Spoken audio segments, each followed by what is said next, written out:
ಶಿವ ನನ್ನನ್ನ ಕರೀತಾ ಇದ್ದಾನೆ ಎಂದು ಪತ್ರ ಬರೆದಿಟ್ಟು ಯುವತಿ ನಾಪತ್ತೆಯಾಗಿದ್ದಾಳೆ. ನನ್ನನ್ನ ಶಿವ ಕರೀತಿದ್ದಾನೆ, ನಾನು ಹೊರಟು ಹೋಗ್ತಾ ಇದ್ದೇನೆ ಎಂದು ಪತ್ರ ಬರೆದಿಟ್ಟು ಯುವತಿಯೊಬ್ಬಳು ಮನೆಯಿಂದ ಹೊರಟು ಹೋದ ಘಟನೆ ಮೇಡ್ಚಲ್ ಜಿಲ್ಲೆಯ ಮೇಡಿಪಲ್ಲಿ ಪೊಲೀಸ್ ಠಾಣಾ ವ್ಯಾಪ್ತಿಯಲ್ಲಿ ನಡೆದಿದೆ.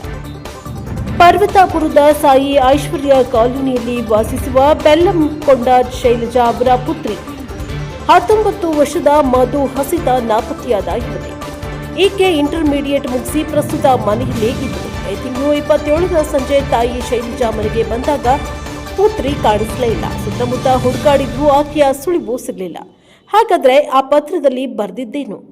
ಹುಡುಕಾಟದ ಸಮಯದಲ್ಲಿ ಮನೆಯಲ್ಲಿ ಒಂದು ಪತ್ರ ಪತ್ತೆಯಾಗಿದೆ. ಅದರಲ್ಲಿ ನಾನು ತುಂಬಾ ಡಿಪ್ರೆಷನ್ ಅಲ್ಲಿದ್ದೇನೆ, ಅಂದ್ರೆ ನಾನು ಖಿನ್ನತೆಯಲ್ಲಿದ್ದೇನೆ, ದೇವರ ಪ್ರಿಯಾರಿಟಿ ಶಿವಯ್ಯ ನನ್ನನ್ನ ಕರೀತಾ ಇದ್ದಾನೆ ಎಂದು ಮಧು ಹಸಿತ ಬರೆದಿದ್ದಾಳೆ. ಇದನ್ನ ಕಂಡು ಆತಂಕಗೊಂಡ ಕುಟುಂಬಸ್ಥರು ತಕ್ಷಣ ಪೊಲೀಸರಿಗೆ ದೂರನ್ನ ನೀಡಿದ್ದಾರೆ. ಹಿಂದೆ ಲಾಲಾಪೇಟೆಯಲ್ಲಿ ವಾಸವಿದ್ದಾಗ ಮಧು ಹಸಿತಾಗೆ ಒಬ್ಬ ಯುವಕನ ಪರಿಚಯವಾಗಿತ್ತು.